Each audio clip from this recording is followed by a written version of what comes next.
joined a feminist social circle and started calling me a controlling a-hole and asking for an open relationship, while she was the one mistreating our kids. So I filed for divorce and accidentally ruined her life. I used to love feminists, until I met my wife. For a while we were perfect, but then she met a fresh social circle. These women weren't just opinionated, nothing could satisfy them. Hold a door for them? You think all women are children and can't do anything for themselves? Don't hold it? You're disrespectful and entitled. Walk behind them? You're a creep. Walk ahead? You're an egotistical a-hole. But I thought I could trust my wife to not follow the herd, but she did, and ended up ruining more than just her life and our marriage in the process. And it all started with a simple few arguments here and there. I'd leave my plates in the sink after a 14-hour shift, and suddenly, I was the reason for every abuser that wasn't convicted. Or if I started helping with our kids' homework, she'd pull me aside and tell me I'm inherently problematic. And my mansplaining just proves it. The warm, loving woman I married seemed to be vanishing before my eyes, replaced by someone cold and antagonistic. About then, an awful gut feeling washed over me, because I was playing video games with my son and went to high-five him, but then my stomach turned, because he flinched. I immediately noticed and talked to my wife about it,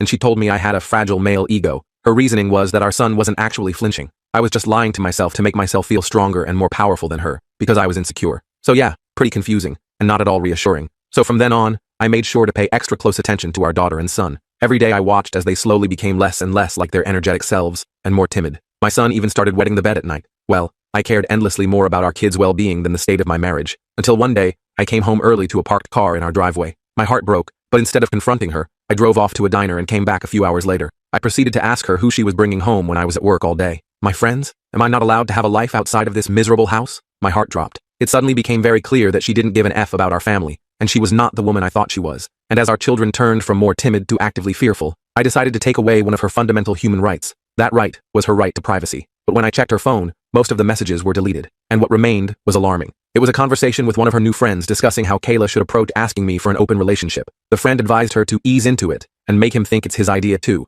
Obviously, she was cheating, but I didn't even care about that anymore. I just needed to know who was laying hands on our kids. So in my head, this is what I'm thinking. I needed to formulate a plan that allowed me to get full custody of the kids, but since there was no prenup, I had to make sure I was left with enough that would still allow me to be a good father. So when Kayla casually brought up the idea of open relationships over breakfast, like it was just a random thought that had occurred to her, I was prepared. I had my phone recording in my pocket. She stirred her oatmeal nonchalantly. So I was reading about these couples who have open relationships. What do you think about that concept? I didn't yell. I didn't scream. Instead, I looked her straight in the eyes and asked with a clenched jaw, "Who is he?" Her cocky demeanor vanished instantly, like a mask sliding off. "What do you mean?" she stammered. But I wasn't falling for her innocence anymore. And eventually, Kayla confessed to 2 one-night stands while I was working. She explained that when they came over, she forced our kids to sleep on the hardwood floor while she made love with them in the other room, loud enough for them to hear. Hence their timidness and increased anxiety. They were both married men with children of their own, fathers who, like me, probably thought they had loving, committed relationships with her. Then came